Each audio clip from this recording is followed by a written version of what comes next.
Okay, and apparently we're live.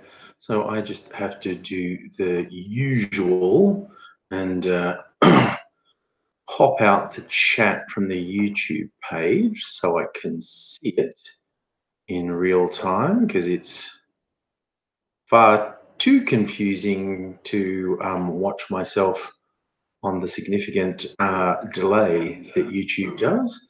Hello, Joel. Popping up nice and prompt as always. How's everything treating you?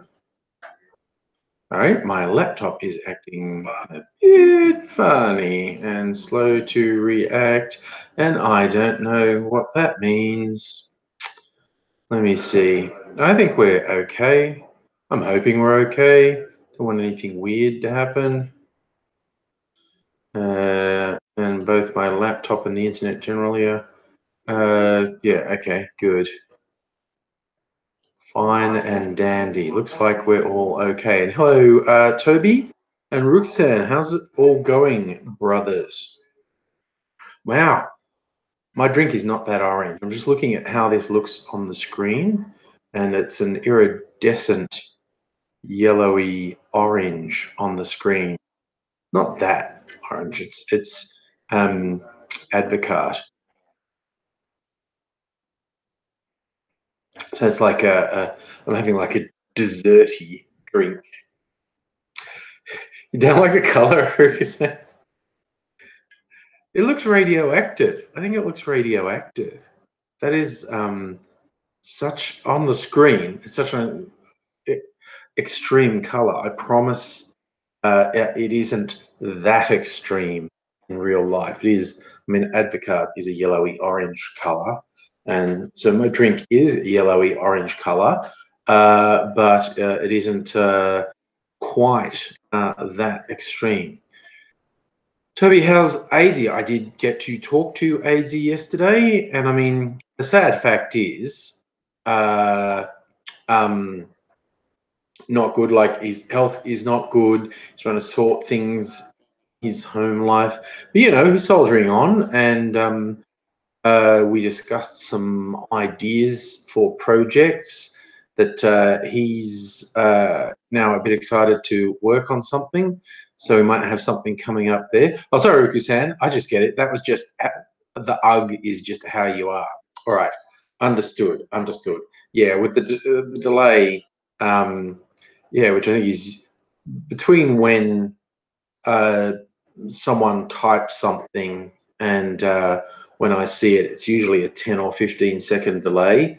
So sometimes what the comment is referring to can be quite confusing for me. Lord knows I'm easily confused. So yeah, ideally, you know, the less confusing things, the better, really. Because it's just a bit thing like that. Yeah. Well, and I really hope this laptop doesn't crap out on me because it's uh, um, yeah, it's acting odd. So I hope it doesn't fuck up on me. Um, but yes, we'll soldier on and see what happens. Yes. Rukusan, having the same streaming problems on my free cams. Yes, I finished my shift on my free cams, and now I'm on YouTube. You know, I like to spread the love, as they say. And I'll say it is love, rather than anything baser than that. So, yeah. Hey, Charlie, how's it going? So, yeah. The other thing, I saw someone post these statistics the other day on Twitter. They're going about websites people spend the most time on, uh, and I suspect the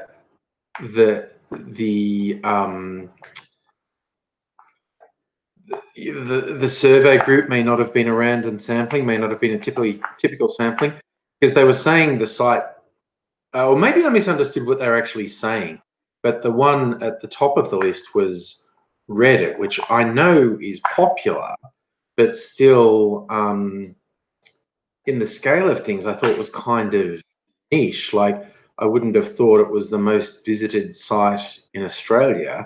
And of course, there were 2 porn sites in the top 5, which is hardly surprising. But there were 2 surprises for me in that. There were the top ranked porn site was X videos, and I thought everyone always talked about Pornhub. I thought, when everyone's talking about porn sites, they always say Pornhub. So I thought that was the big one. It was second, and it was a notably lower than X videos. The other thing that I was surprised by is they're saying that people spent over 20 minutes on X videos, and I was going, really? 23 minutes? Okay. Are they spending 22 minutes looking for the video they want? And then, 1 minute and it's all over? I don't know. I don't know what's going on. Hello, Jatma. Jaden is yes there. And Will?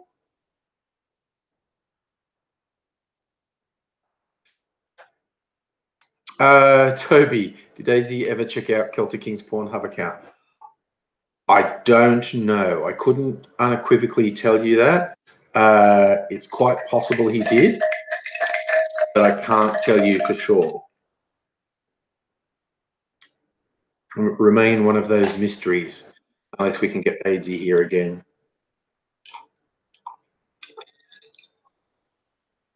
This continues to amaze me, how ridiculously bright orange, yellowy orange my drink is on screen. So I'm like pale as a motherfucker. I'm not really saturated with colour. Generally speaking, I am pale as a motherfucker. But I mean, in real life, this is a really dark red, sort of crimsony red, and it looks much lighter on the screen. Whereas this is much more intense.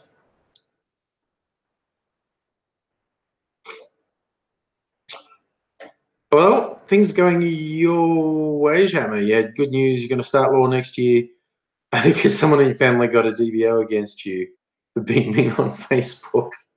Oh my God. Well, I'm glad things are working out. You're big trouble in Little Brisbane. I'm glad things are working out for you.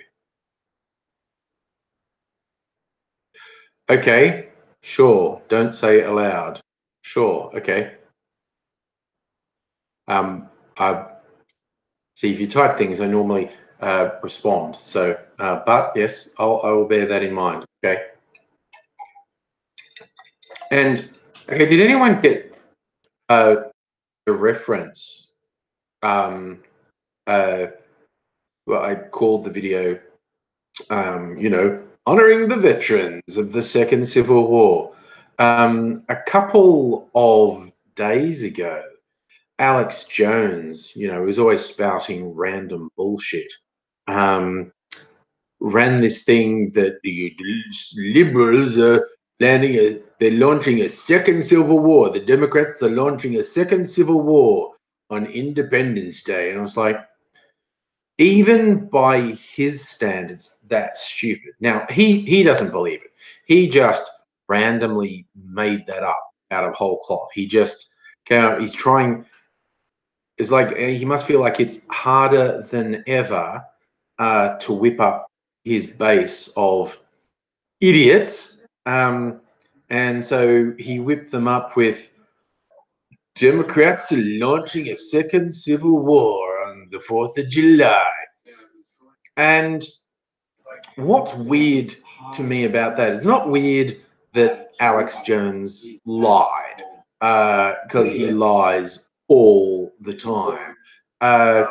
What's weird is that he lied in such an obvious way that would obviously be exposed, the total lie, like within 2 days. It's like he has nothing. He has nothing but contempt for his viewers. The people who pour money into his fucking website, buying his stupid supplements and buying his stupid DVDs and books. It's like he has nothing but contempt for his fans. Because he just spits in their face all the time. It's like, okay, here's some stupid shit. It's obviously stupid shit, but I'm spraying it out at you because you're all fucking stupid and you just love getting ripped up because you're fucking morons. So I'm now going to say some shit that only a moron would listen to, and you fucking idiots will listen to it.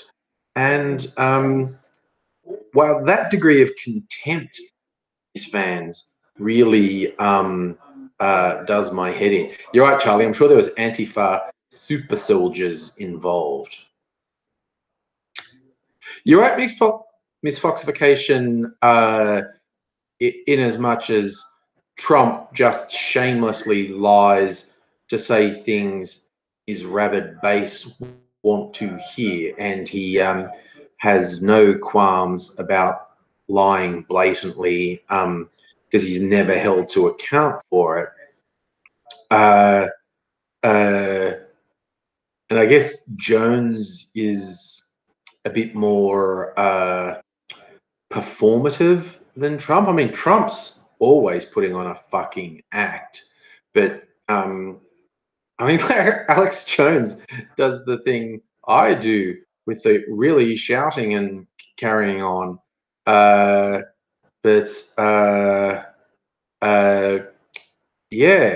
the degree of contempt Jones has resorted, and Trump obviously has contempt for his base as well, because he keeps saying really quite fucking stupid things. Just like, come on, keep supporting me, you fucking morons. I just said something really fucking dumb. Keep supporting me. Celtic King, we all love you too. Do I like Antifa? I like anyone who opposes fascists. Yes, enemy is fucking trash. It's general proof of God fucking hate us. Hey, you have opinions on anime. Fair enough. Yeah, Miss Foxification, but the us and M is so without sophistication. I mean, even the Nazis were more sophisticated with how they denounce Jews than how Trump is with the ridiculous shit he says. Oh yeah, Frank, I saw you post that one. That was from a little while ago. NPR, the National Public Radio thing in the US, was just tweeting lines from the Declaration of Independence, and because it said stuff about tyrants and people can overthrow a bad government, all the Trump supporters started losing their shit, saying, "How dare you attack Trump?" They never mentioned Trump. They just were quoting lines from the Declaration of Independence, and fucking hilarious. But it just goes to, and yeah, it's kind of like, you know, when people try and get people to sign God, what do you call it? I was going to say census. It's not a census, a petition. But when people try and get people to sign a petition to ban hydrogen dioxide, is that what they normally call it? But they mean water, H2O. And it's like, oh, look at the silly people who fell for it. But, you know, Trump's just saying really stupid shit. Hey, Filian Silla. Yes. because I mean, you know, you can say stuff that's factually true about water, and if you say it in a spookygen, because I just think so. A musical aviator, you wrote it as dihydrogen. That's not how they say it. It's like dihydrogen monoxide. No, I'm trying to remember. I'm going to do a Google search. Scary name for water. Oh, it is. It's dihydrogen monoxide. Dihydrogen monoxide. Okay, you're right. That's the one that's generally made up. And yeah, you can say how many people are killed by dihydrogen monoxide. You can show a really rusty pipe and say, look at what dihydrogen monoxide did to this pipe. And people want you to take it internally, all this sort of stuff. And it's, yeah. It's just like, oh, people are easy to fool. Anime, what do I think about the Statue of Liberty protester? That was an interesting one. For those who don't know, on the 4th of July in America, a protester climbed up really onto the base of the Statue of Liberty, which is illegal, and said she wasn't going to come down till they released all the kids from the kiddie prisons. They've got them in. And she is, of course, being arrested. And I have no idea if that's a fine or if someone's going to push for an actual jail sentence. Yeah, Frank, I don't like to think of it raining hydrogen peroxide. That would be very bad. Yeah.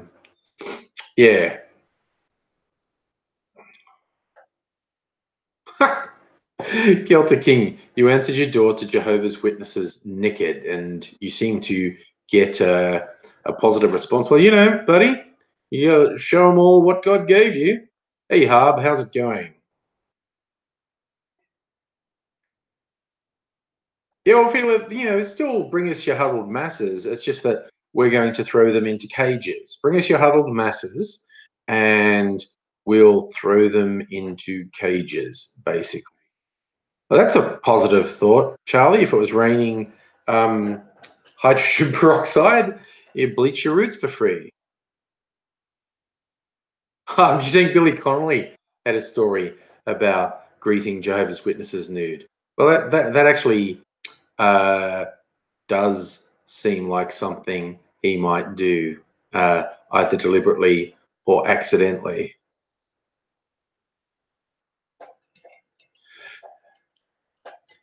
Celtic King, I think having sex with random people at doors is against the Jehovah's Witnesses rules. I'm not an expert, but I think it's what we call frowned upon.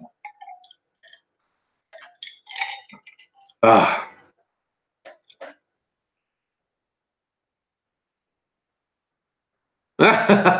Sorry, that's a good story, Hub. Billy Connolly says he answered the knock on the door without opening it, but just said loudly, I'm naked on the other side of the door. I have an erection and I'm not afraid to use it. And then you heard them run away. Yes, musical aviator. The great scourge of plastic bag restrictions at supermarkets is striking us all in different ways. But you know, I do like the fact that it's highlighted how fucked people are. Because I think I was in danger of having positive feelings about humanity, so I needed to see people be really shit about something really insignificant just to remind me, nah, actually, people are seriously fucked.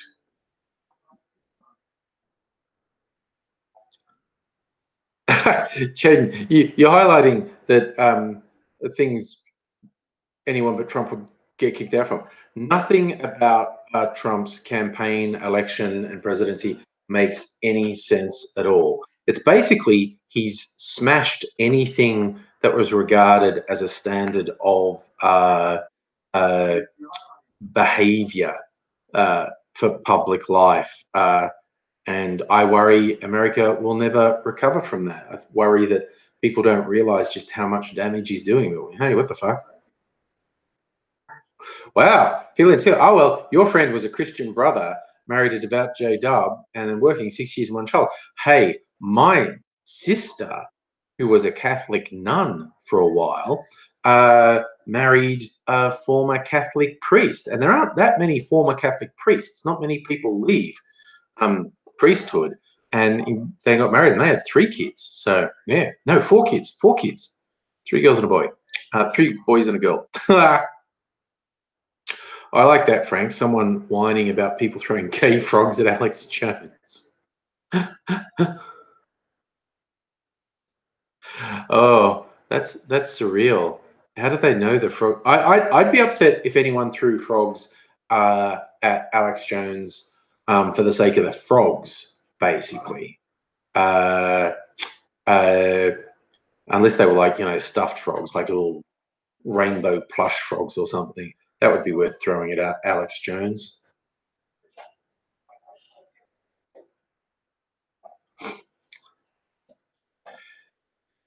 Yes, I mean, you're right. Like, you know, whoever the next president is can write off anything. Well, Trump did way fucking worse. But I think what Democrats in the US have to do is harden the fuck up, basically. Stop being reasonable. And yeah, oh my God, the old people who are in the positions of power in the Democratic Party need to fuck off. They need to fuck right off.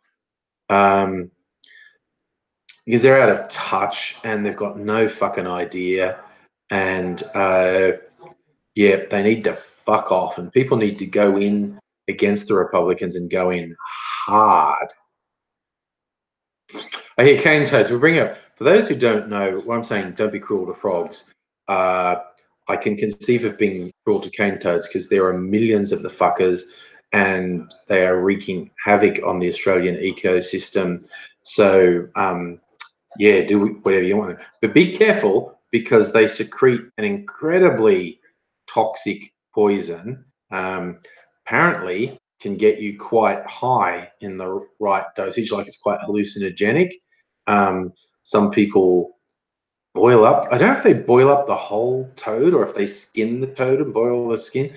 But apparently, it's quite hallucinogenic. But it's also a poison, so the risk in doing something like that is obviously very high. It's like a joke on the old Simpsons episode, Homer the missionary licking toads for recreation.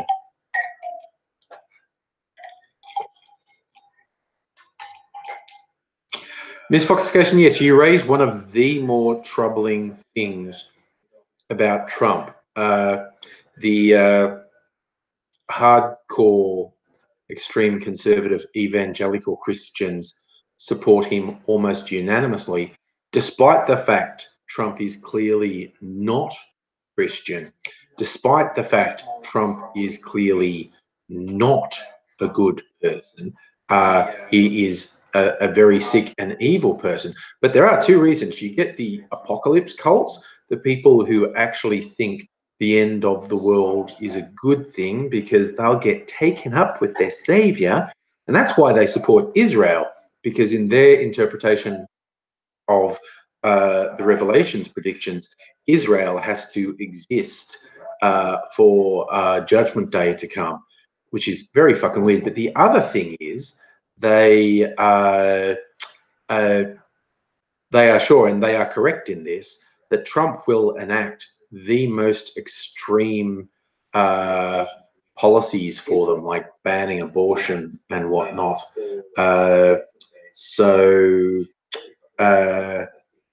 Lucky for them, nothing they believe is true because they'd all go to hell if it was. Gotta go, Frank. Thanks for dropping by, mate.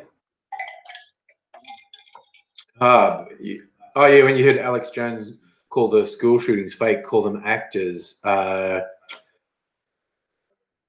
That is probably the most disgusting thing Alex Jones has ever done. Incite his followers to harass the parents of the little toddlers who were murdered at Sandy Hook. Parents who've gone through pretty much the worst thing imaginable, were subject to constant harassment by these freaks who listen to Alex Jones, who attack them and say they're lying and they're acting. And not a huge fan of the death penalty, but it would seem fair for that lot. It's like they are literally the worst. They're about the worst I can imagine. Attacking and even threatening the parents of children who were murdered in a school shooting. I'm so appalled by that. It's terrible. Hi, Catherine. How are you? You caught me. You came in right when I was being really cheerful. Oh, yes, that's right. Jaden, there is actually a class action lawsuit from some of the Sandy Hook parents against Alex Jones. I hope it wins. And I hope it opens the door to a lot more that fucking bankrupt him, and he goes down in fucking flames. Well, yeah, Ophelia, Laura Ingram's another complete garbage person. Oh no, the caged children are actors. Like, no, these people. I have trouble processing how awful these people are. Actually, oh yeah, misfoxification. You're right. When Alex Jones had a court case trying to get custody of his kids in a divorce thing, and he lost, because the mother of his children said, "Why shouldn't he have the kids?" Exhibit A, and just showed video of him in action, and he went, "Well, that's not real. That's acting. I'm a performer. That's performance art." And he's just So he just blatantly said, "I'm lying. The audience buys it all and acts as if it's true. But I am straight up lying."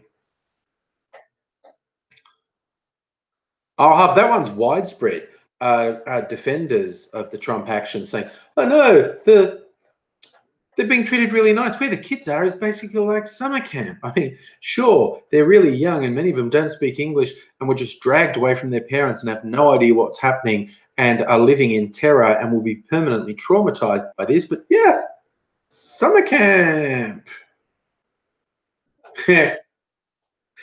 Yes, misintoxication, you're right. We can't recycle them. No one wants Soylent Brown. It's That's the trouble. I feel like some of these people are so toxic, so appallingly toxic. They wouldn't even work as fertilizer. You could put them through a wood chipper, and it would look like good old blood and bone. But I think it would kill any plants you put it on. I think they're that toxic. They're toxic. Spiritually, personality wise, I think it probably penetrates all the way through I reckon their bodies are literally toxic. Their toxic personality have infected them physically. Jaden, who remembers Trump on Fox and Friends when it was Melania's birthday? Is that one of the many times he said he wanted to bang his daughter? So I said, "Celtic King, you want to give me a back scratch and massage? Yeah, well, keep it north of the equator, buddy. All for it." Do I like to dance? No, I am very white. I am super white. It's like my version of dancing is I'm like, yep, I am an absolute stereotype of white person who can't dance. That is the sad truth. No use denying it. I really can't dance. That could be it. Feeling similar that Alex Jones should be like the wrestling mob. Just come out and call it entertainment journalism. Oh, that's creepy. We go shopping for another mail order wife. Minnie's daughter wife again. Oh no, now you're just creeping me out. Alex Jones is just really creepy. Everything about him's creepy. I'm disturbed by his very existence. Yeah, just the fact Alex Jones exists disturbs me. So yeah, I don't want to talk about him because oh my god, he's awful. He is so awful. But then again, you know, the world is full of. Well, apparently they're opening Google offices in Melbourne tonight. And I don't know, some of my friends are going to the opening party. I didn't get invited. Why didn't Google invite me to their party? I don't know. But yeah, I don't know if that means there'll be Google jobs in Melbourne. Maybe there will. Who knows? Who knows indeed?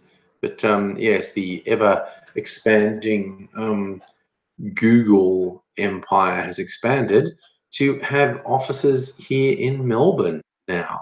So yeah, there's something really. I don't know. I don't know if it's anything good, but it's a thing.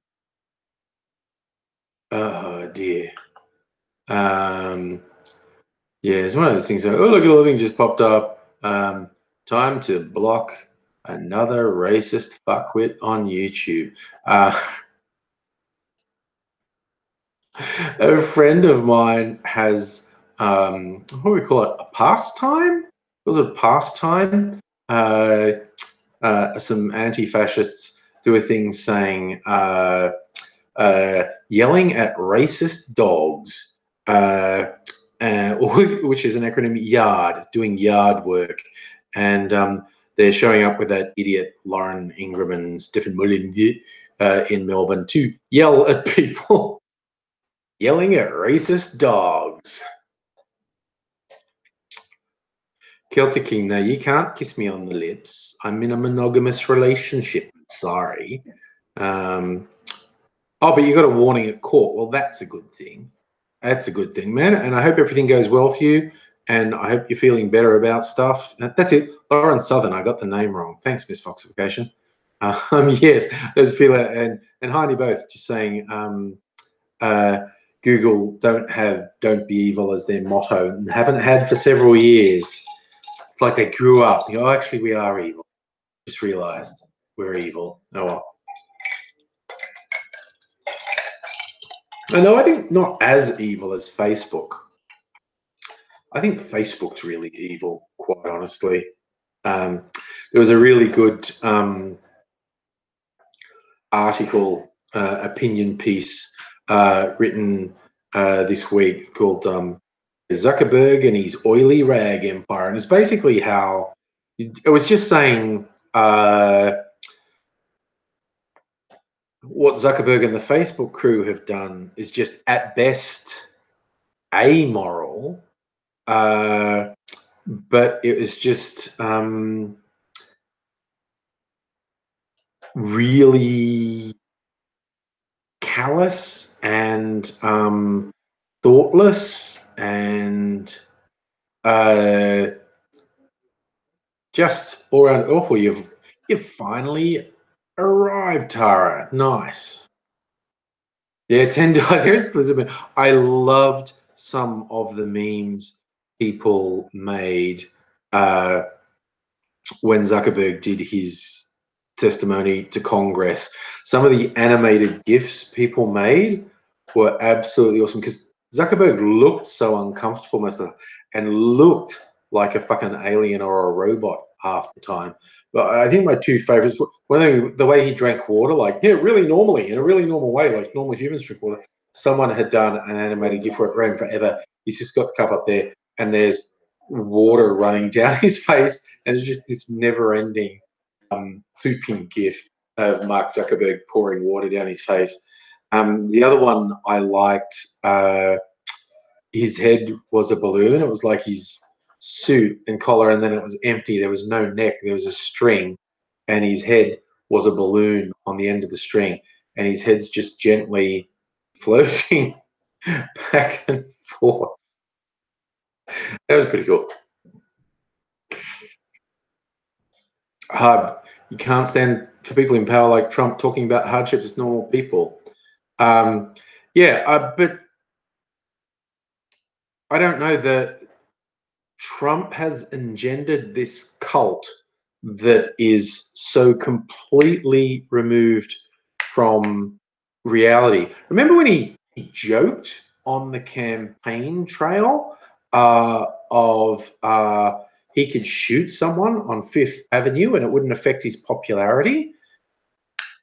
It's not even an exaggeration. It's like there's literally nothing you can do. Oh, Celtic King, you ordered me some books. I did get an email today that I have some mail, so I will be checking that this weekend.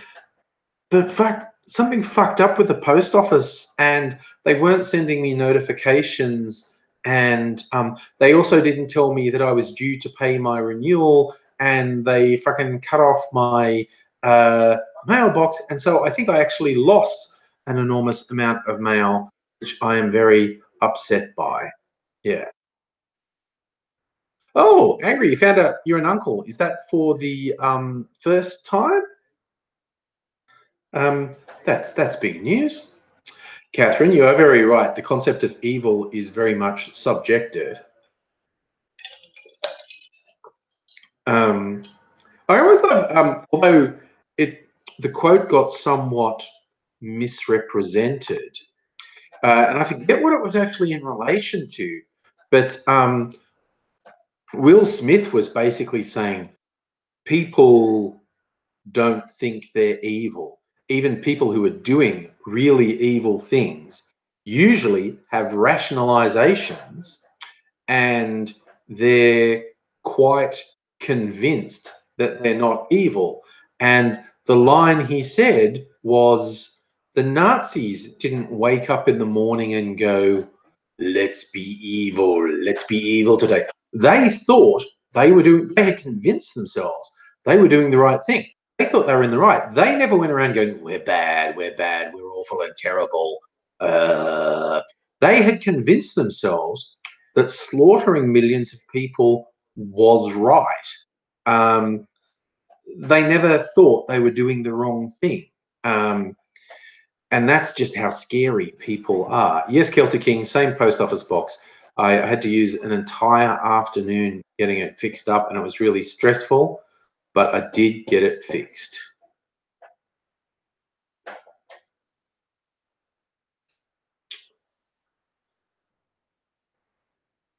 Oh yeah, Charlie, like the Mitchell and Webb sketch, the two Nazis having a discussion. Are we the baddies? They weren't into that level of self-reflection. But yeah, but that's the thing. People convince themselves that they're right, not true. You know, Trump doesn't wake up in the mornings and go, what evil and cruel thing can I do? He convinces himself, and he has people who convince him that these actions are the correct thing to do and the right thing to do, and he goes off and does them. He doesn't sit there going, oh, I did a bad thing. I did a wrong and evil thing, and I'm so happy. He doesn't do that. He doesn't have that level of self-reflection. Oh, nice T.S. Eliot's quote, misfoxification. Most of the evil in the world is done by people with good intentions. Yeah, and I did see another quote, and I forget who it was from. Actually, it might have been a Terry Pratchett quote, the famous author of the Discworld novels, whereas like if you have an enemy who's intent on killing you, pray that that's an evil man, because an evil man will eventually tire of his actions. If they think they're a good person, they will never stop because they are assured of their righteousness. And it's dangerous. There are very few things in the world as dangerous as a zealot. Someone who is convinced of their righteous cause is very, very dangerous. Someone who just, wants power or wants a fight or wants trouble, they're bad, and they can cause a lot of death and suffering. But someone who's convinced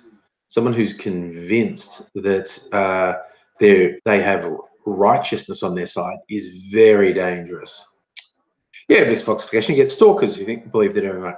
This is the tiny thing that I try and get through to the hashtag not all men fuckwits, that every time they obsess about, stop saying men do bad things. I'm a man and I don't do a bad thing. The men who do bad things, all they hear is, stop saying men are doing bad things. And they go, that's right, I'm not doing anything bad. No, they deserve it. No. And at the absolute best, these people are validating the rapists and murderers, and that's the best you can say about them. Their idiot, ego-driven behavior is validating the rapists and murderers. But I often think the best is not true about them, that these people are perpetrators of very bad acts. For all their protestation that they don't, I tend to not believe them, quite honestly. Yes, Jaden, like the recent murder in Melbourne, and it's just come out today. Because what happened? Because everyone planned this big memorial at the site in the park, and as the day before or the day of the memorial, some fuckwit painted a giant dick on the site, just to stick it to them or whatever. And he's actually been arrested and he's admitted that it was him. And he's quite proud of the fact he did it. And the guy is quite a unit. He described himself as an independent Scientologist. He's mad for the conspiracy theorists. He's sort of rabidly anti-feminist. He's an anti-vaxxer. Like he's completely unhinged. But for a lot of these fuckwits, they think they're the mainstream, and that's the thing. And he's the natural product of hashtag not all men. It's don't know what's wrong with him. I think something's wrong with him. I think something's seriously wrong with him. But he's the natural product of the hashtag not all men crowd. That's what you get when you throw away any sense of personal responsibility, when you just go, it's always someone else. You get, I mean, it's weird because like he was interviewed by like The Age, and when he talked to them, he said something like, no, he doesn't have any diagnosed mental illness, because when you see what he continues to write on Facebook and what he said, you think, what the fuck is wrong with this guy? The thing is, it doesn't have to be mental illness as such, but being extraordinarily antisocial and having behavioral problems, that is actually different to mental illness. And this guy has very severe behavioral problems. Maybe he does have mental illness problems, I don't know, but he definitely has very severe behavioral problems. Again, to an enormous number of people, mostly men, he's the mainstream. The things he says, okay, and he goes way out there with conspiracies and anti-vaccination stuff and whatnot. But if you leave that out, everything else he says is said in mainstream media. It's said by mainstream politicians, and it's said by mainstream people in the street. Like, this guy is, like I said, he is literally, he's just a natural product of the hashtag, not I mean, or misfoxification, one of the red pill morons. It's just, it's this really severe antisocial sense of entitlement, and it's really troubling to see, but it really is. Yeah, and you're right, Charlie. This immediate scapegoating of mental illness is ridiculous. People with mental illnesses aren't likely to commit violent crimes. They're far more likely to hurt themselves. They're most likely to just get on with their lives. But this idea that it's like, oh, yeah, no, like in the US, it's not a gun problem. It's not a toxic masculinity problem. It's not a violence in society problem. It's a mental health problem. It's just like, it's just a scapegoat.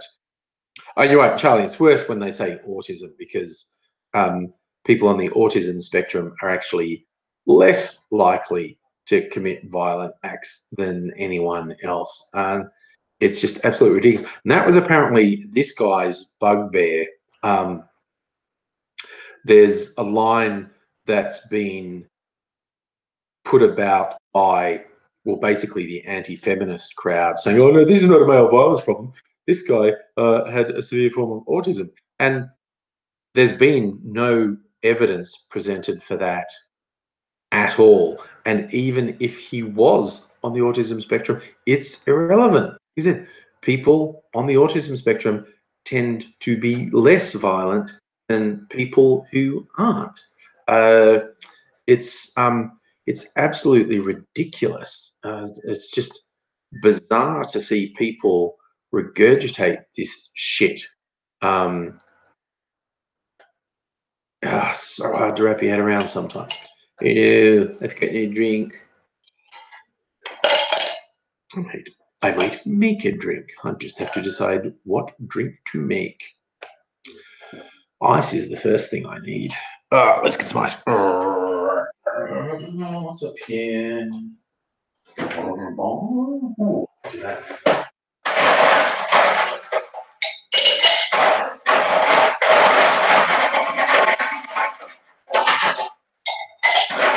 Ice baby. I'm gonna make. Okay.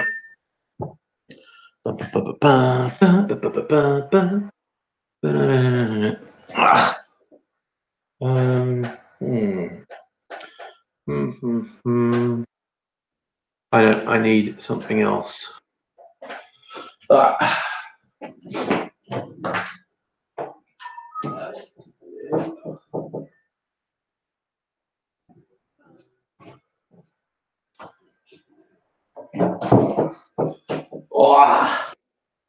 All right, so got everything I need now.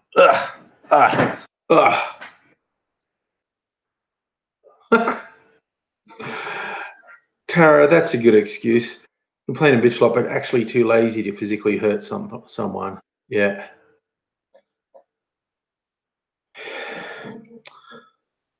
Make some shelves. I'm gonna make shelves what for my drinks? That's okay. Right. Where's this from? This is from. Do we even say where? Leonard's. We don't even say where wild turkey is made. Just the United States. Kentucky. Kentucky rye whiskey. Okay. Kentucky lemonade. I'll make some lemon.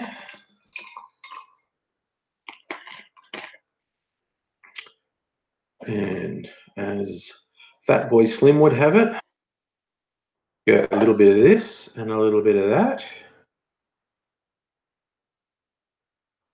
A little bit of this. Oh, yeah, another one that's looking like a urine sample at the moment. That's always fun. And a little bit of that.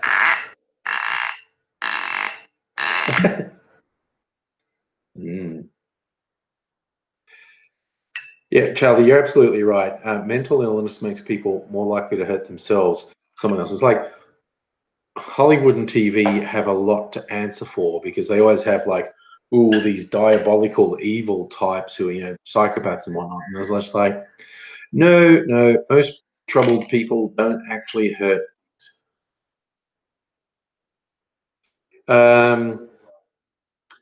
Jay, no, bourbon doesn't have to come from Kentucky. To meet the definition of bourbon, it comes down to what you've made it from. I'm not a complete expert in it because I know, like the Jack Daniels distilleries in Lynchburg is in Tennessee. So, but yeah, there's a particular definition that makes something bourbon, and there's a particular thing that makes something rye whiskey. This is rye whiskey, which is well, bourbon's not made from rye. No.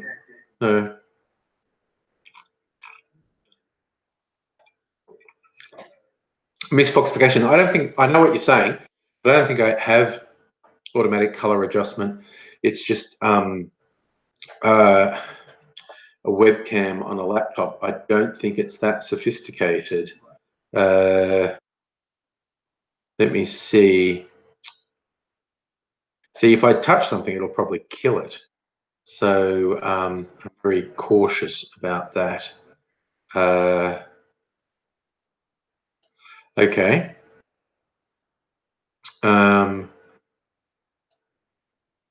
No, I shouldn't. I was going to look up how to adjust my webcam, but I think I'll break something. Yes, I know the saturation keeps changing based on the thing, but it's just because it's a fucking cheap webcam on a laptop. Harb, how does my urine sample taste? Pretty good.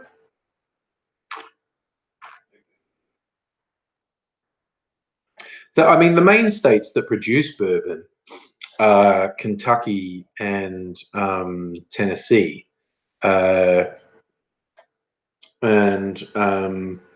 there are whiskies made in Australia now that are sort of modelled on Scotch, but they're obviously not Scotch because they're not from Scotland. They're Australian whiskies, and if you're into such things, apparently they're pretty good.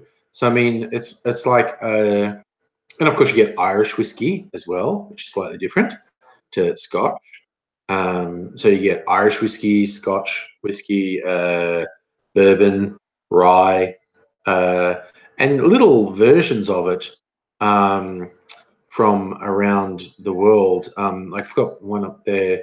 It's a Peruvian drink, pisco. Actually, that's not really. That's no. That isn't a Scotch. That's more a brandy because I think the base of that is wine. So that's like a Peruvian version of brandy. Yes, really, Silla. The weird changes in saturation and whatnot are my laptop camera. Charlie, I don't. Yeah, that's right. There's Canadian whiskey too, and I don't know if that's a rye whiskey. Let's have a look. Canadian whiskey is what? Canada's Food and Drug Act requires that whiskey labeled as Canadian whiskey, Canadian rye whiskey, or rye whiskey be mashed, distilled, and aged at least 3 years in Canada. Okay, so yeah, Canadian whiskey is a rye whiskey, apparently. Okay, so that's good to know.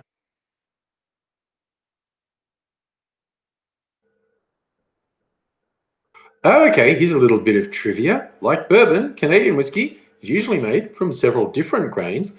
However, unlike bourbon, in Canada, each grain is usually fermented, distilled, and aged separately and only combined together at the very end, which means the amount of rye whiskey added to each blend varies widely. There you go. Okay. So that's a little bit of trivia about Canadian whiskies.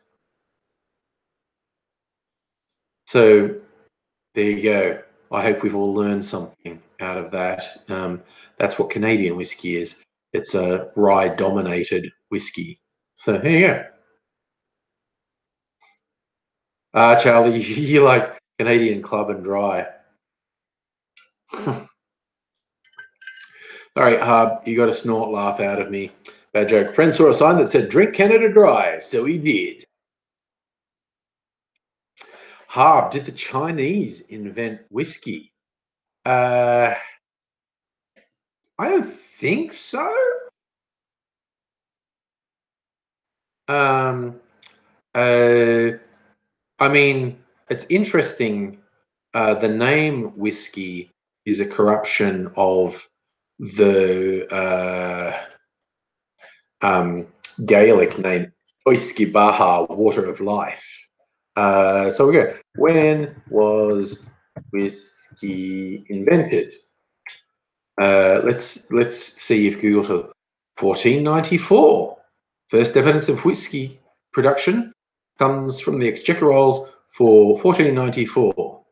To make aquavitae, yeah. Malt sent to Friar John Corborough of the King to make aquavitae. So that was the thing. Aquavitae, the water of life. There are various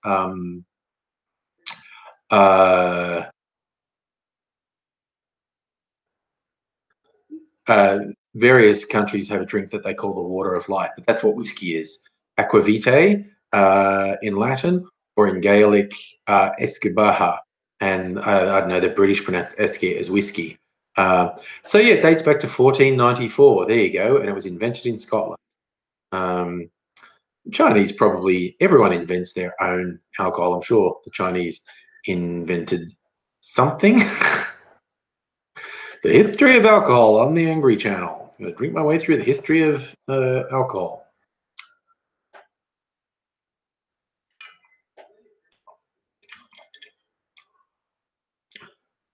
China made rice whiskey. Well, it's not whiskey if it's made from rice. They made rice wine.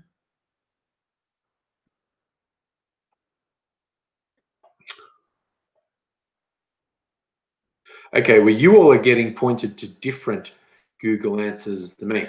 Okay, I'm going to search, did the Chinese invent whiskey? Let's have a look. Okay, now I see which.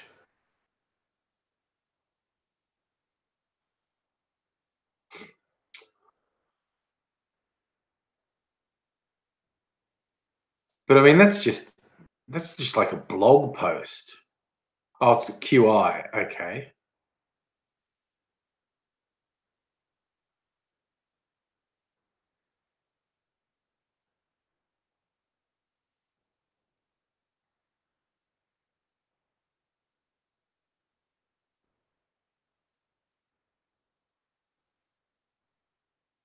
Yeah, it's the people who are saying Chinese invented it are quoting an unsourced thing. You know, whiskey was invented in China, but there's no actual supporting evidence for that. Chinese alcohol existed a long time ago, but and yeah, a distilled beverage is not whiskey. There's and there are specific definitions for what whiskey is, and it's not just distilled alcohol, not just distilled grain alcohol.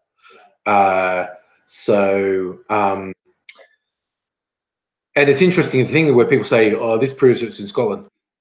It's interesting because what the entry that people use, and it's the earliest documentation. It said the malt was distributed to make aquavitae, water of life, Esquibaha, That doesn't mean they made it first. That is simply the earliest documentary evidence of someone making whiskey. And of course, if that was going to be documented at that time, this malt was sent to this guy to make aquavitae. That was a known thing. That wasn't the first time. If it was the first time, the note would be, okay, the monk asked for some malt. He said, just wait and see what I do with it. You'll like it. But no, it was to make aquavitae, so it was already a known thing. So it's interesting. So that entry from 1494 is the first documentary evidence of whiskey as we know it. But that does not mean beyond any doubt that that's where whiskey was invented.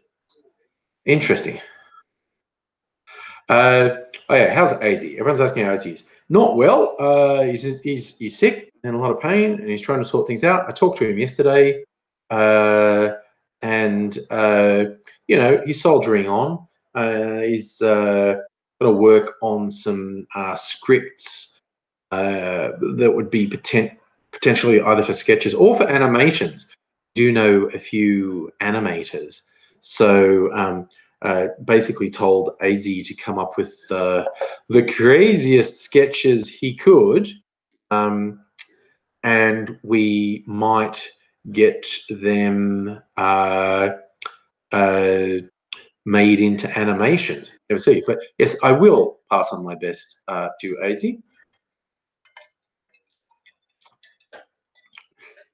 Feeling silly. Look, as far as we know, aliens did invent whiskey. Maybe it was the fuel that powered their ships, and they landed among some ancient Celts who drank their fuel. It's perfectly possible.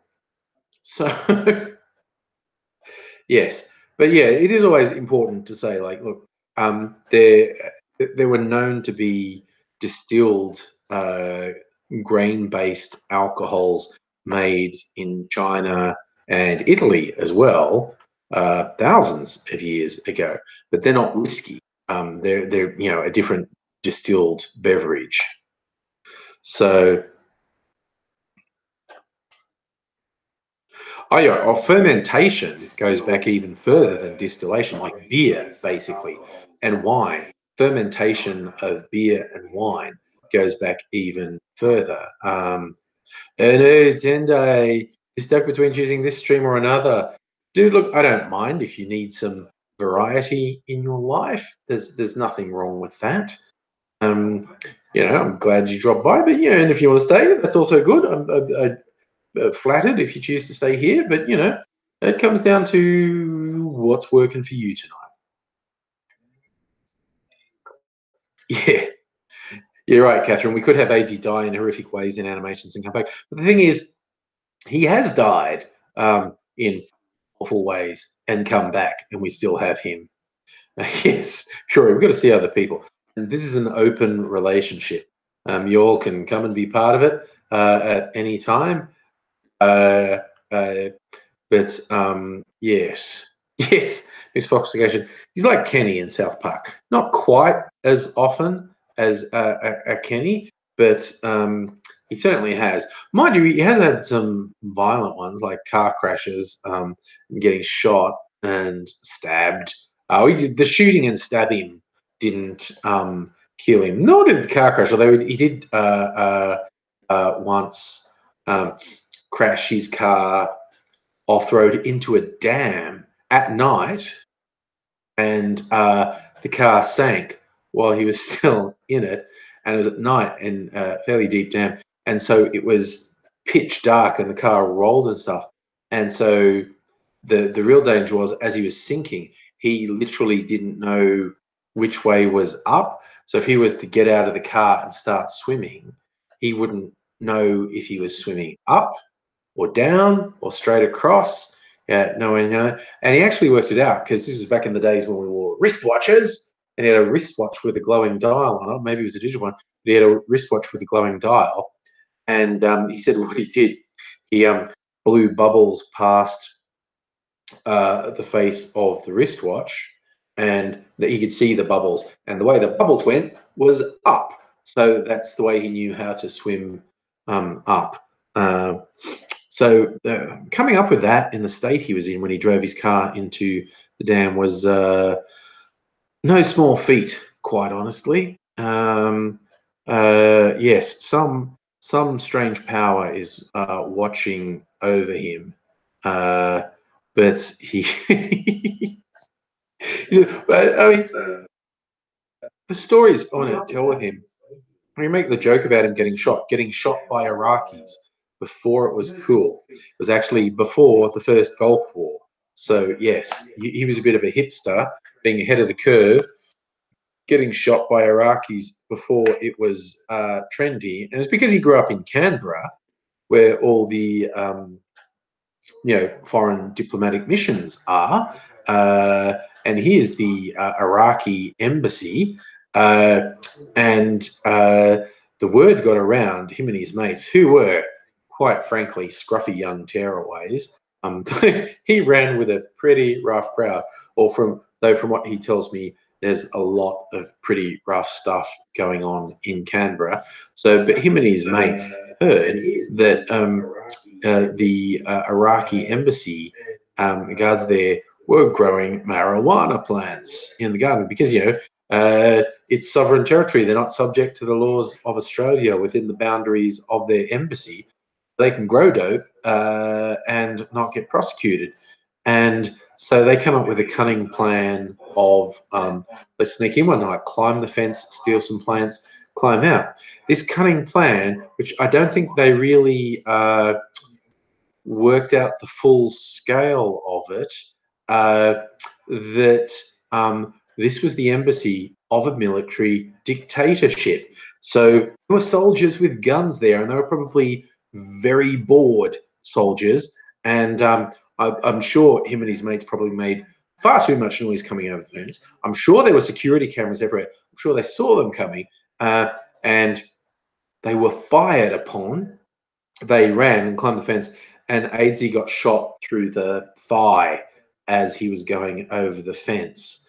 And my favorite thing about that is Aidsy and his mates were actually pretty sure it was meant to be a warning shot. It was like, because even though they had diplomatic immunity, it's still a bit of grief if you shoot a local, and particularly because the local found out you had dope plants there, and people would lose their jobs and get sent back to Iraq, and that was under Saddam's regime, and they probably would have been executed for bringing them into disrepute. So they didn't want any grief. So Aids and his mates were actually reasonably convinced that was a warning shot that hit Aidsy. And if that's true, that's like the shittiest warning shot ever. Because for it to be a warning shot, the bullet had to go literally anywhere but in Aidsy. And it's like Aidsy's only this little bit of everywhere. There's Aidsy and everywhere. And a warning shot could go anywhere not Aidsy. And that's not where the shot went. It went where Aidsy was. So his mates carried him out, and they looked, and the bullet had gone straight through. And so they were trying to stop the bleeding. And just, you can't go to hospital, man. You're shot. We'll all go to jail. Oh, you can't tell your parents because so Aidsy goes home, barely able to walk, having lost fuck knows how much blood, and trying to fool his parents into nothing's wrong. It's like, what? What? Um, but yeah, that's a bit of a thing, really. Honestly, I don't say crazy. Ooh, code grey. Yeah, it comes up pretty quickly. Just search AZ code grey on YouTube, It will come out, and it's the entire show is on there. A bunch of funny little videos Aidsy shot in Canberra about 5 years ago when he was recuperating in Canberra. So there's a bunch of funny little Aidsy videos on there. And then there's the entire Code Grey show, goes for about an hour. But there are some good interviews and behind the scenes and rehearsal stuff from when Code Grey was being written and planned, and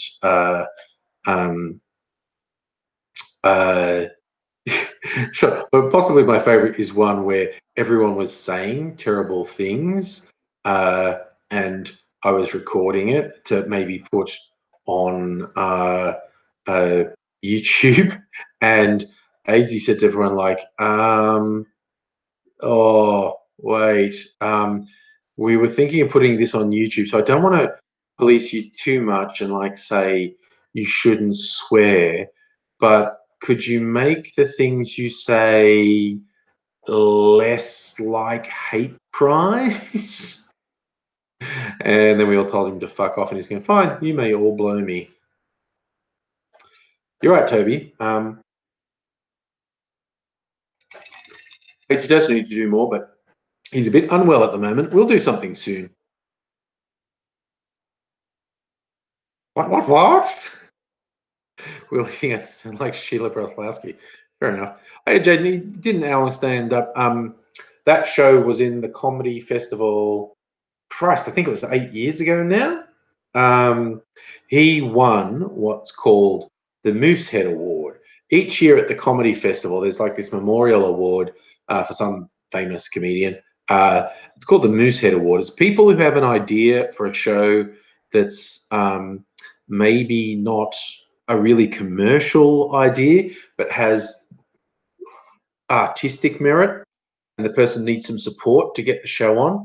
You do a pitch to the panel and say, hey, here's my show, and they give, I think it's like 3 people who said award, and it's the funding to put the show on, and you get to actually do the show in one of the smaller rooms in Town Hall.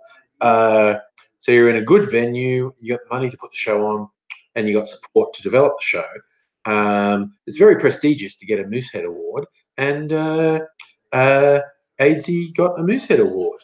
So that's how Code Grey came to be. And that's basically the story of Aidsy. And that's what we want to turn into a web series as well. You know, we want to do Aidsy the web series, essentially.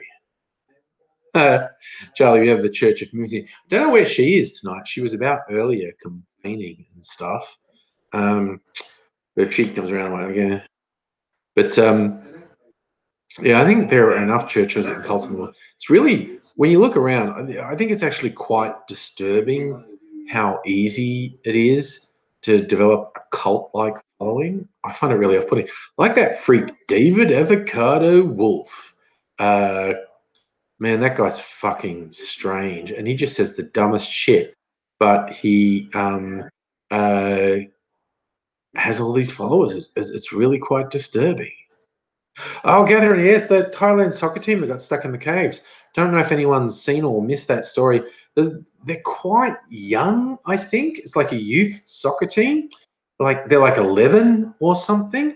There's a whole team of them. There was a rain and flooding, and they took shelter in a cave, which then got flooded, and they had to retreat further and further in the cage.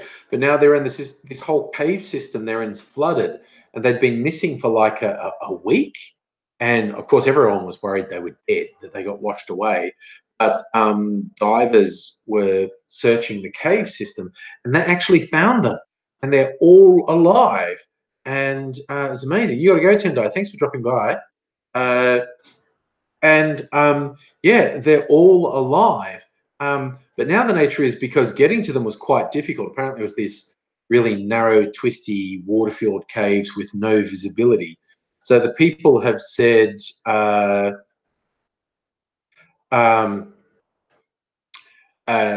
there are two choices. Basically, these kids learn how to dive, which is not straightforward, or it could take a couple of months to get them out.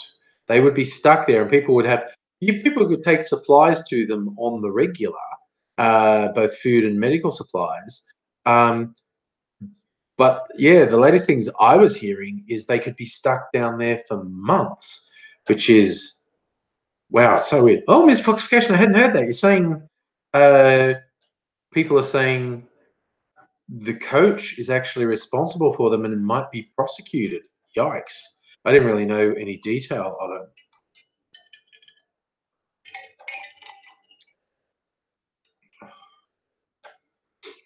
Yeah, yeah. And you're right. It's going to be very difficult to get them out until the waters recede, which could take weeks or months. But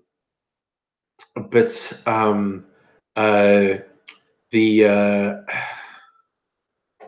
yeah, that's pretty freaking weird thing to have happen. These kids. It really reminded me of uh those miners. Was it Chile?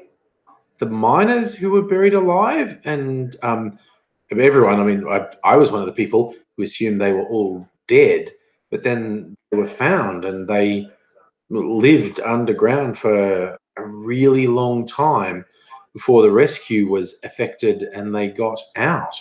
Um, that was an amazing story.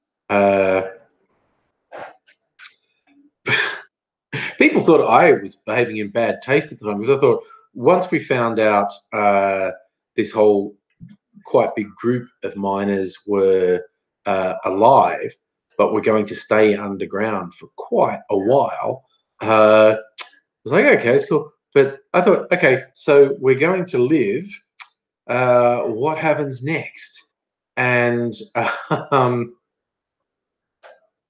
it's just like, I just thought at some point they're going, well, we're going to be down here for a while.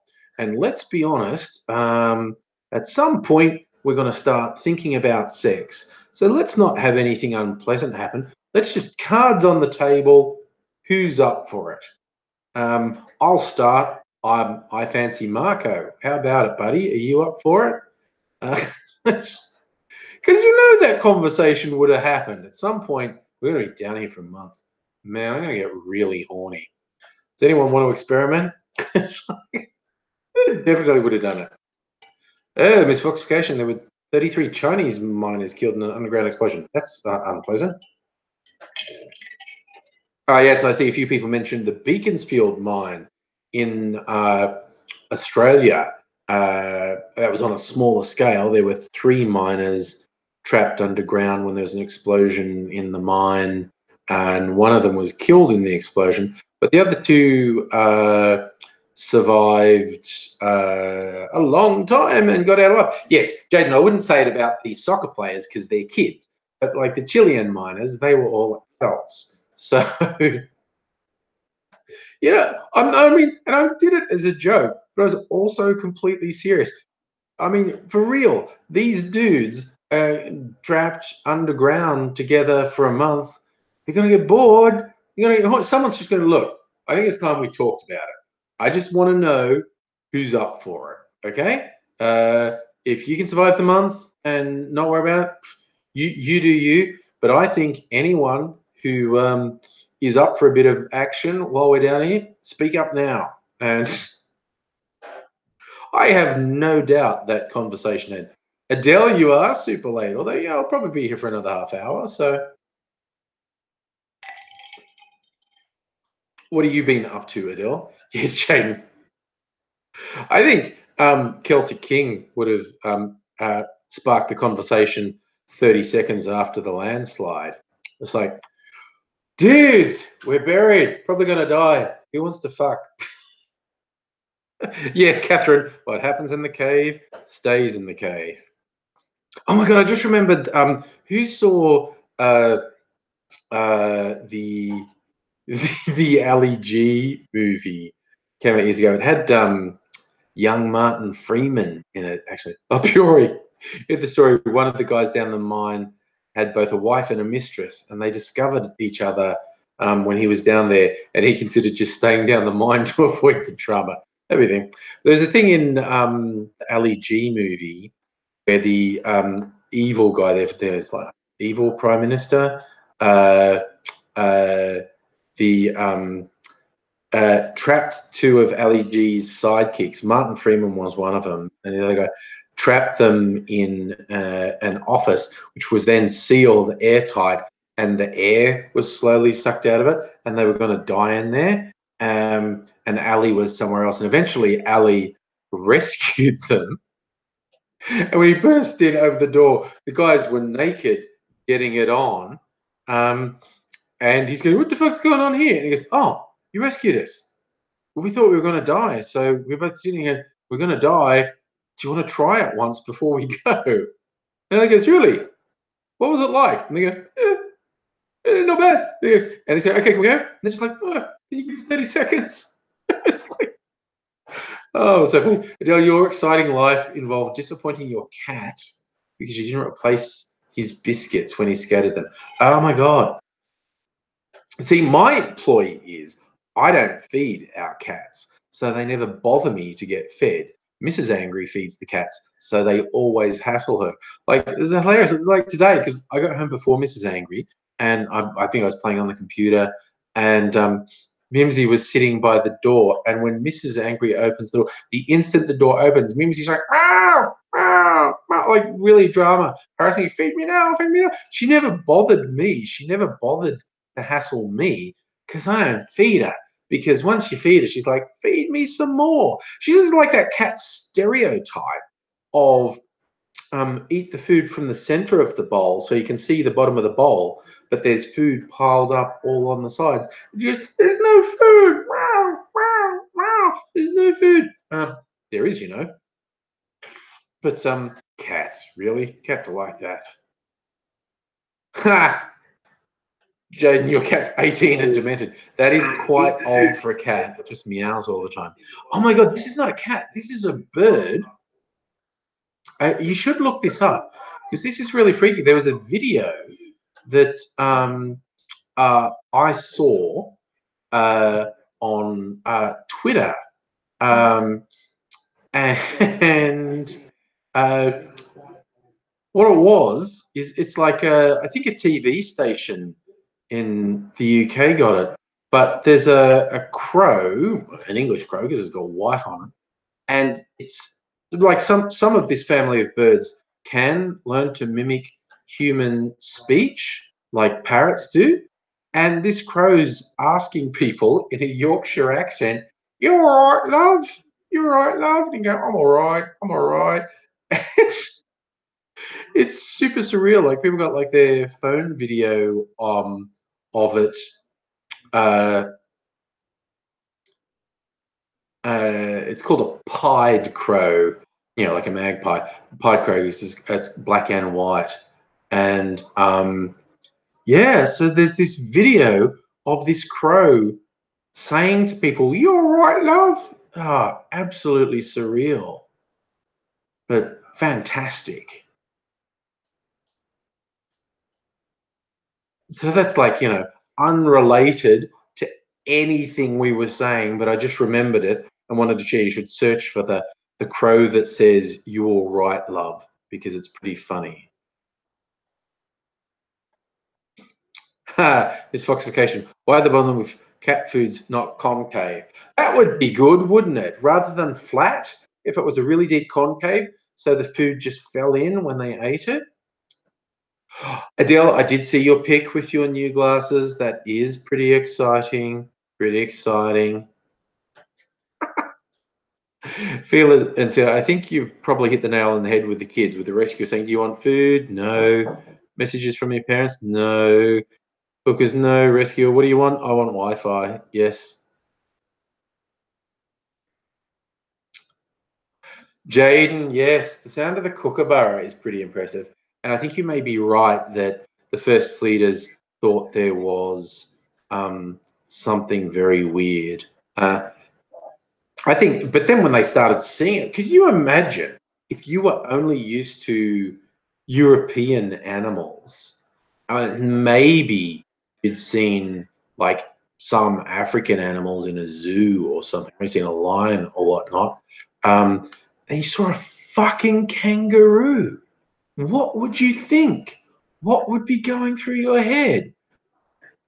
Like, kangaroos are so fucking strange. Um, That would have done your head in when you saw them, I think. I know a cat that broke. Oh my God, you've seen the videos of cats who appear to be saying no? They seem to be really agitated, except I'm standing on their hind legs going, no, no, no, no, no, no, no, no, no. And really weird.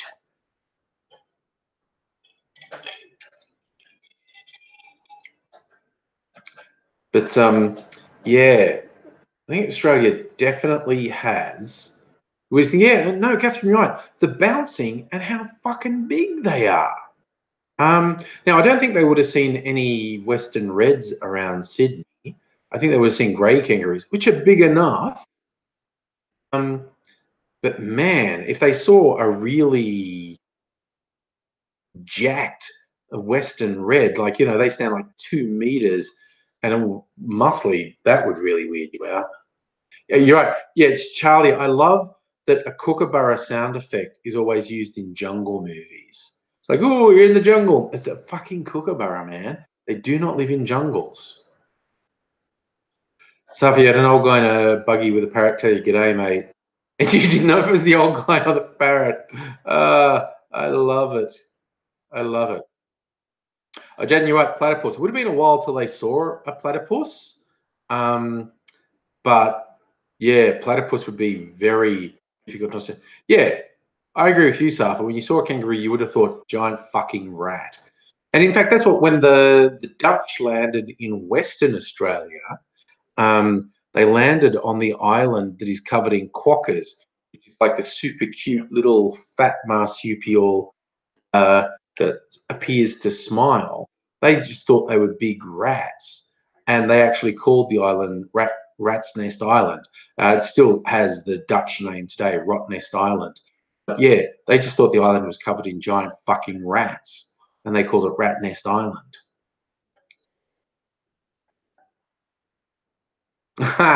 Yes, Charlie. There are better ones. Yeah, a whip bird. There are a few really good sounding birds in the Australian bush. Feel it. Parrots are racist for calling everyone a cracker. Polly want a cracker.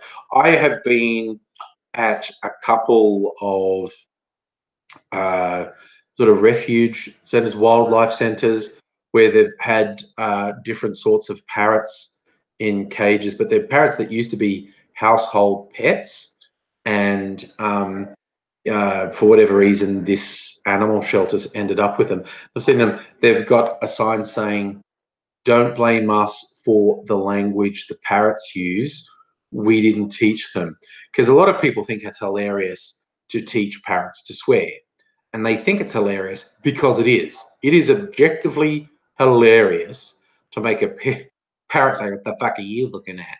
Go fuck yourself." And I have seen parrots say many things like that, and it is objectively hilarious.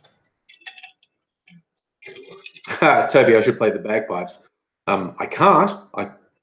I could wear my kilt and stand next to someone playing the bagpipes. But yes, playing the bagpipes myself would be a bit of a struggle. It's interesting. People in my day job is still don't know I do YouTube stuff. Um, uh, But I did tell them I was doing the pitch at the Melbourne Web Fest for Easy Code Grey. I told them I'd entered the competition. I was doing that, and they were really sort of, really? That doesn't seem like you. I'm so different in my day job. I'm like responsible and polite, and I don't know. I think I possibly even come across as conservative. Um, they don't know the secret me. Um, Yeah, who knows? Who knows if they will ever discover the secret me? It's a mystery.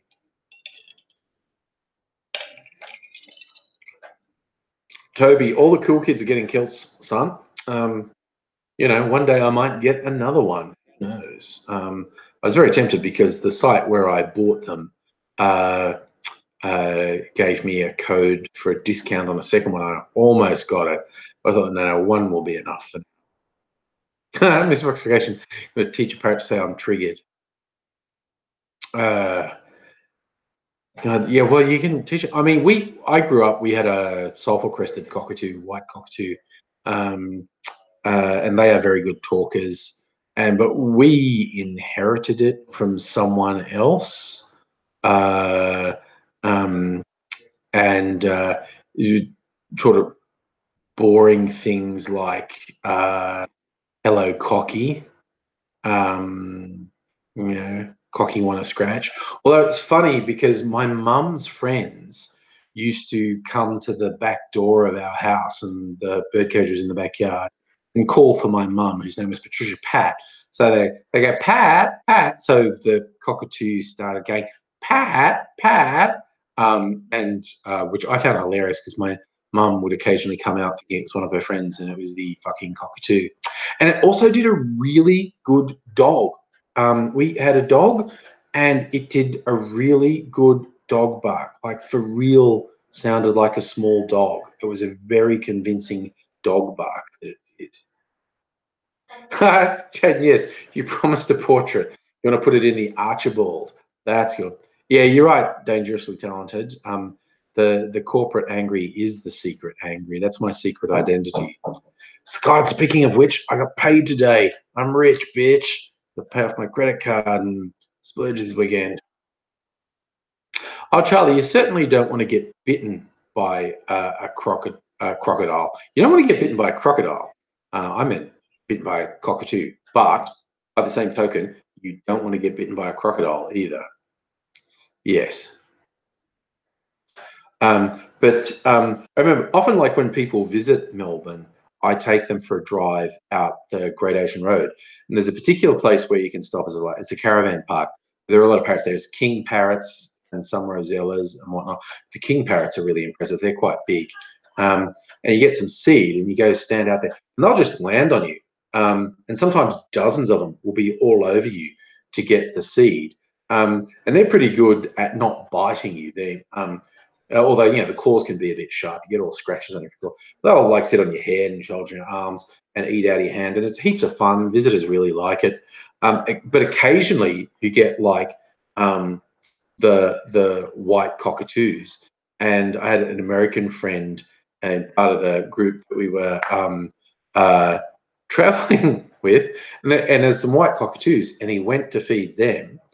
And I was like, okay, John, be careful, okay? You don't want that one on your arm because its claws are quite strong. And so it was on the ground, so it was feeding. I said, you feed it, keep your hand really flat. Like the parrots, we were cupping our hands. So do not cup your hands with that one. Have your hand really flat, you know.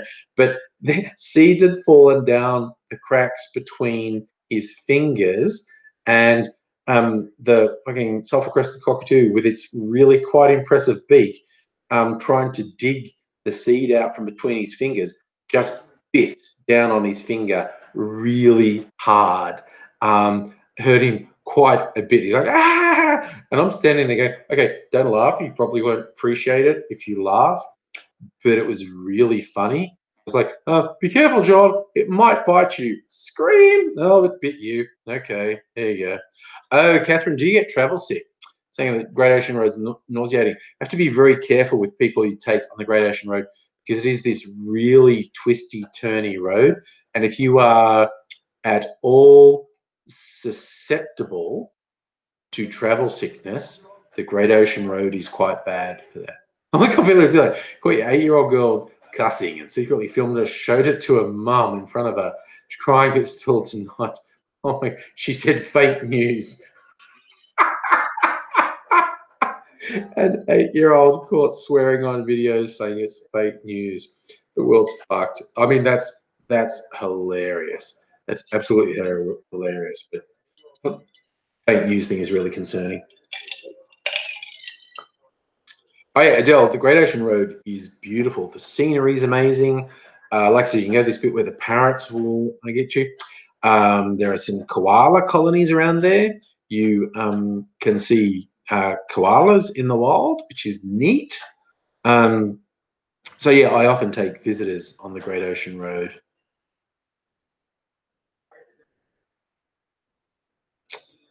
You're right, Tara. Adrian's definitely right. He's a bit sick and frail now.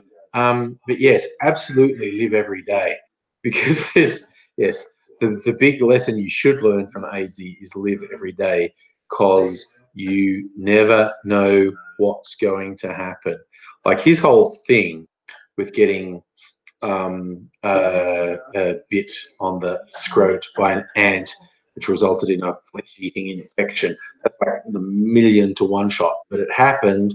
So you never know when shit is going to happen. So live a good life, because none of us got nothing guaranteed in this world. Charlie's saying O'Reilly's rainforest has king parrots. Yeah, that's pretty good. So, Adele, you have Harndorf and the Big Rocking Horse. I don't think I've seen the Big Rocking Horse. I remember my last road trip to South Australia, when we came back on the inland route. There's a place very close to the New South Wales border with this giant koala that is this freaky fucking nightmare thing. Absolute nightmare. It's terrifying, and it has red lights in its eyes, so at night its eyes glow red. It's quite nightmarish. It's terrible. Adele, I agree. Ants are evil. They can be. Where I grew up in the bush, sometimes we go to places, there would be these really big ants' nests. And we'd run across them, dragging our feet, stirring them up, because then the ants would take that as an attack, and hundreds, if not thousands, of these quite large ants would just boil out of all these holes in the ground and swarm everywhere. And of course, the big challenge was to not get bitten, make as many ants come out being really, really angry, but not get bitten by them. And these were I don't know what they're really called. We used to call them bull ants. They're about this big, black. Where I grew up, there was main ants. You had the tiny, tiny little ants. You had these bigger ones that sort of had this green tinge, and their bites seemed to be quite painful. And then there were these quite large black ones that we called bull ants. And I don't think I ever really got bitten by one of them. They ran a bit. They didn't seem that threatening. The green ones were the bastards. But you get these ones. Oh yeah, Adele, fire ants from Queensland, the ones that have burning bites. And some we call meat ants that you get in the bush. Big, big motherfuckers. Don't want to get bitten by that. Hello, Megaleech and Locust Trooper. Thanks for dropping by. Oh my God, Jen, you're saying there was a $500 bounty on fire ant colonies, but then the government got so many reports they dropped the campaign. Oh man. Oh my God, Locust Trooper got bitten on the balls by a fire ant. No, I've never been bitten by a fire ant. I think the most painful one I've had, just these little green ants. For some reason, their bite was really stingy. But no, fire ants are fucking evil. Like there's actually a poison when they bite you, I think. A really nasty irritant. I've never been bitten by one. It sounds nightmarish. Sorry, Adele, you had weevils in flour. We had a real problem in our last house with weevils in oats and flour. They're very hard to get rid of once you get them. But hey, look, less threatening than ants, termites. Like I had a holiday up in Darwin, up in the Northern Territory in Australia, and they have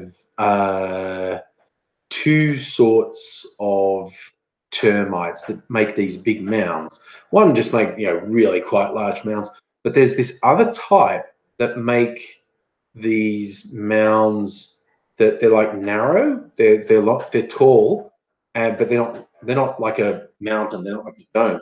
They're really narrow and long, and the narrow thing faces magnetic north-south.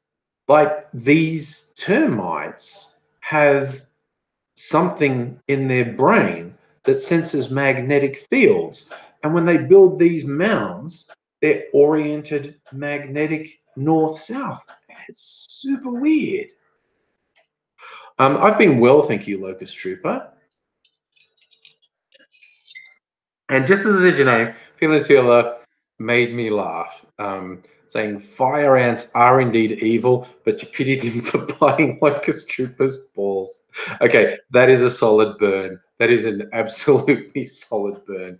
Almost made me choke on my drink. That's very good.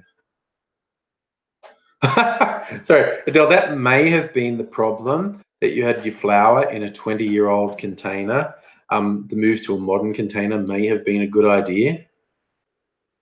Oh my God, Will, you had ants in your Nutrigrain. Well, because Nutrigrain's got so much sugar in it. If the ants discover it, they'll go to town because there's so much sugar in Nutrigrain. Oh, and a nice follow-up from Megaleech. There's a solid burn, just like his balls were burning. The freezer, I see the cries are now coming out. If you put your weevil-infested stuff in the freezer, apparently that will kill them. Flour in the freezer stays in powder form. Adele, blaming your mum. You said you got bugs in the rice with the oven. Yes, you do. You need airtight containers. And if you get them in one thing, you have to act as if they're in everything, because they probably are, where they put them in the freezer or whatever. Feeling the mouse pointing stone. Look, maybe. But yeah, no, you go up the Northern Territory, and these termite mounds that orient north-south magnetic. It's freaky.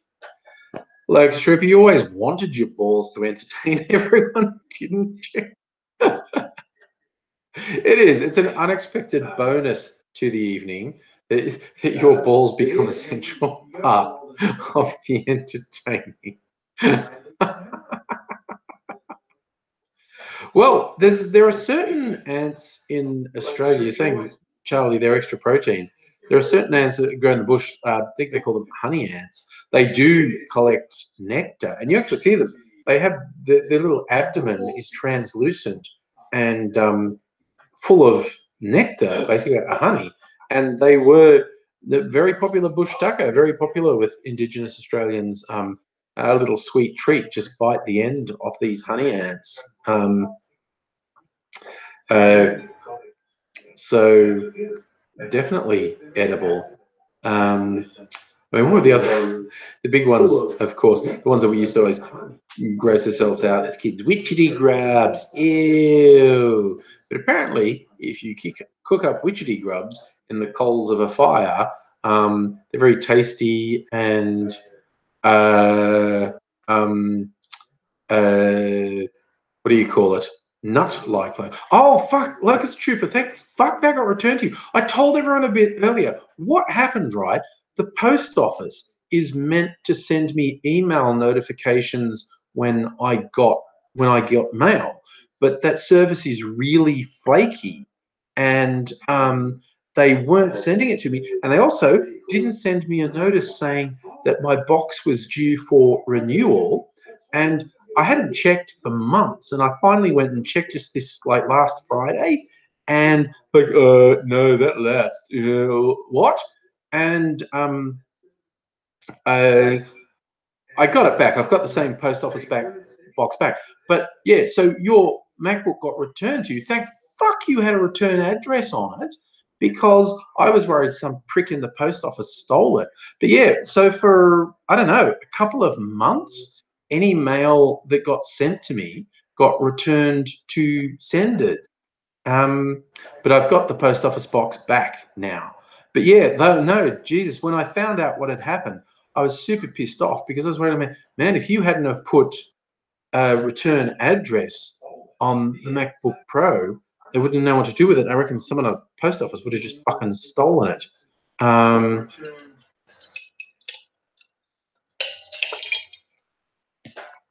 Yeah. So yeah, I was super pissed off, and it took me most of Friday afternoon to get this shit sorted. But it is sorted now. And in fact, I got a notification today that I had mail. So I assume some Christian books that Toby sent me. I will check. I will check on the weekend. But yes, so on the plus side, Locust Trooper, you got the laptop back, because I was super concerned if you hadn't have put a return address on there that some fucker from Australia Post would have stolen it. So I'm really glad. Oh my God, you wanted to give it to your sister and she just fuck off and no, dude. There's no. I didn't reject it. It's fucking Australia Post. Well, that's a good question, Safa. Any update on VD? I don't know. Toby's here, and Celtic King was here. Last thing Toby said was, I think VD fancied his chances of getting an early release, and that he wanted to write more angry letters to me, which would be fairly priceless, quite honestly. But yeah, I don't know if Toby is still about. If Toby can update us on VD. I feel like everyone in here is regulars known, but in case you have no idea what we were talking about, ages ago, I don't know, a year ago, 2 years ago, a guy who had the username Video Dude was a regular here, but he got very obnoxious and homophobic and abusive, and I went, no, fuck it, dude, I'm not putting up with shit like that, and I banned him, and he took that super personally and started writing me these long, quite deranged letters about how I had wronged him and I'd committed some terrible crime, and then apparently he has a temper and a drug problem, and he ran into some cops and acted stupid, and they told him to turn out his pockets, and dope, and they went, you're under arrest. He said, I'm not going with you, and punched a cop, which of course got him in jail, which is where he is now, but he might get out. Who knows? Feeling silly. That's why we call him VD, for venereal disease. But yes. Chad can keep the letters. Need them as evidence if he does anything worse against it. Well, he doesn't know where I live, of course. Oh, Adele, you're looking at fitness watches and the Apple Watch. Oh, yeah, okay. And it just reminded you uh, how much it's second nature to have a phone with you when you're out walking. I assume you mean from a safety perspective. I had a smartwatch for a little while, a Pebble. I liked it, and then I lost the charger and couldn't get a replacement, and so it was fucking useless. And I never got another one. Yeah, I know. Adele, I know exactly what you mean, and this is why I get so angry. This is what I tried to articulate in the video. Shit, when something bad happens, when a woman's attacked, raped, murdered, and you get these fuckers who think they're saying something useful when they say women need to be careful. Like, women are super fucking careful all the time. They are constantly on guard. They are constantly defending. They're constantly learning to de-escalate situations. The fuckwits who say things like women need to be careful, like they're adding something to the conversation. So fucking annoying. Miss Foxification, you reckon I can get replacement charge cables for $5? I was never able to find a replacement cable because it was a proprietary thing. It wasn't a standard connector. It was a proprietary. It was this weird magnetic connector, proprietary for a Pebble. I don't think they ever licensed it to anyone else, and of course, Pebble went out of business. So you reckon they're on Amazon? Okay. Well, I gave up on it years ago. I have no idea where the watch is. I may or may not have thrown it out. I did kind of like it. The one thing I liked is having a vibrate. I always like connecting it to the phone, and then the phone could be on silent, and my wrist would vibrate if I had a text or a call, and I'd never miss them. And because you just look and go, I recognize that number, I better answer it, or I don't recognize that number, so fuck them. Or you'd see the text. I actually found that feature really useful. I know you have a Fitbit. Yeah. Yeah, no, I'm with you 100% with it's shit that you feel like you need to have a phone, you need to be safe. But yeah, no, so fucking shit. All right, Miss Foxification, you reckon it's on Amazon AU? Look, I might look. Like I said, I don't know where the watch is. Haven't used it for a couple of years. It's probably dead now anyway. I'll probably get a replacement charger. Find out now the watch died anyway. Maybe just needs to vibrate on my wrist. Strap wasn't big enough to go around my dick, mate. Otherwise, I would have put it on my dick. Yeah. Well, Miss Foxification, maybe I'm stupid, or maybe they didn't have them a couple of years ago. Because at the time, I was searching for replacement charge cable. I lost it when I was in England, and I was never able to get one, and so I just gave up. Oh yes, let's randomly just rag on Jerry fucking Harvey, because he is a dick. He's the one who basically lobbied the government to increase the GST on web sales, so Amazon stopped selling in Australia. Well, apart from they've got an Australian-based one, but oh, you see, well, Jaden, the excuse was they didn't restrict trade for the biggest company. They just said, well, under Australian law, if you sell things in Australia, you have to charge GST and then submit that GST to Australia. And Amazon US just went, fuck it. No, that's too much hassle. We don't want to do that. So the government did not shut down Amazon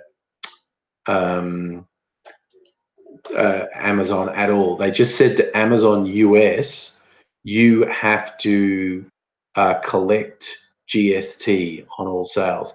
And Amazon US went, I don't wanna. So it's like, okay, Australians can't access Amazon US anymore. And that was that. But yeah, that was all the lobbying from Jerry fucking Harvey. Fuck that guy. Honestly, he is a fucking jerk. So yes, yeah, no, Jerry Harvey's awful. I was going to say something a bit more insightful, but no, Jerry Harvey's just jerk. Goes without past. Second Civil War, yeah, didn't you hear about that, man? There was Alex Jones of Infowars uh, published this. I think it was a video on the Infowars site saying, "Oh, breaking news! This was a couple of days ago. Democrats are launching a second civil war on 4th of July," which was like super fucking stupid. And everyone's been making fun of him for a couple of days, but he doesn't care. He just blatantly lies to his idiot fucking followers, and they keep spending money on his fucking site and the stupid fucking supplements he sells on it. So yes, I was just taking the piss a little bit about Alex Jones saying there would be a second civil war, and got to honour the veterans of the second civil war. That's an interesting one, like a stripper. I hadn't heard anything about eBay, because eBay might say, well, we don't process the sales, we don't own the sales, the individual people do. So it's not down to us, it's down to the individual people. I haven't heard any talk about eBay. So Yeah, I don't know what effect, if any, this has had on eBay. And I'm with you, Miss Foxification. I won't fucking shop in Harvey Norman because Jerry Harvey's such a fucking piece of shit. Plus, other shops are cheaper anyway. I actually tend to not buy that much online. I don't really like particularly big things online. I would prefer to go to a retailer I can go back to.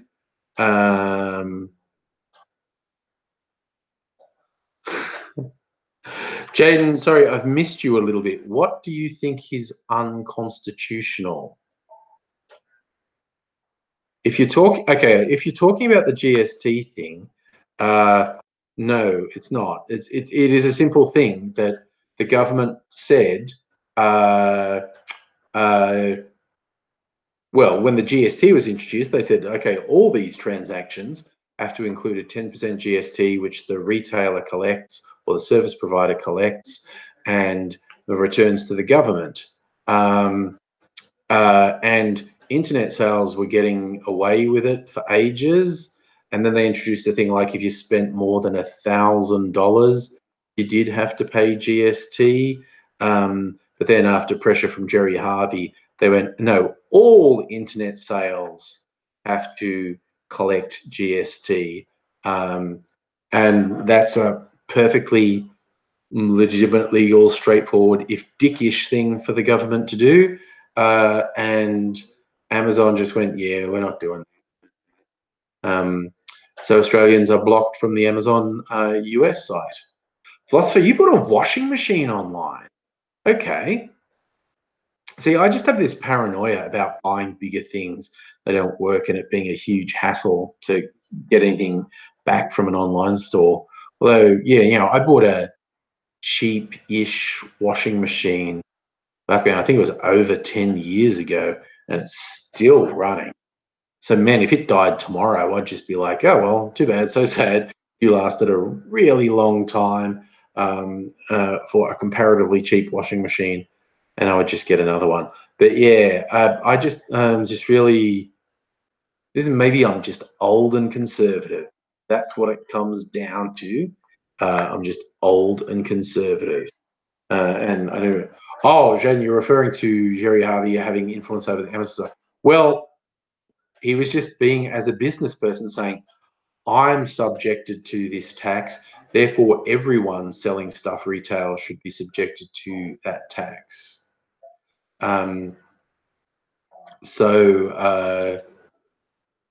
Yeah, I mean, it was that's just standard lobbying, just saying to the government, hey, you should do this to everyone.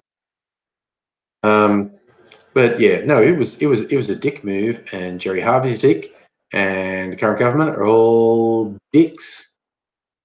So fuck them all, really. Yes. So yeah, no, I have no doubts that it's legal. It's just fucking Jerry Harvey's a dick. The government are all dicks, and yeah. Are you finding this, like as Trooper, you're finding the supermarket bag thing a bit annoying? I'm really disturbed the extent to which some people are acting out over the supermarket bag thing. It's not that big a deal. It's been introduced in all sorts of places all around the world, been in Adelaide for years. It's just an adjustment to something different. And I've always tried to take reusable bags to the supermarket anyway. So I am really disturbed at the extreme behaviour of some people in relation to the plastic bag ban. It's been very disturbing, quite honestly, seeing people do that shit. Was a real classic example of people being really shitty. Oh, Jaden, no, the commercial media are fucking shitting me because they're repeating anecdotes as if it's some great truth. Like they're repeating stories that are obviously complete fucking lies. Like just obviously complete fucking lies, but they repeat it because it's like fucking clickbait. So they make me sick. Anyway, look, on that note of traditional media are shit, I think I might finish for the evening. Head off to sleepy bobos. But yes, we all just need to adapt to the plastic bag things. So thank you all for coming on. As per usual, you've all been wonderful, wonderful people. So I hope you all look after yourselves. I don't know if I'll get around to making a video tomorrow night because it's farewell drinks for someone at work tomorrow. So who knows what could end up happening. But if I don't get it together to make a TFU Friday video, I will do one on the weekend. So thank you, everyone. You've all been awesome as always. Look after yourselves, and I hope to see you again soon. Bye now. Hit this.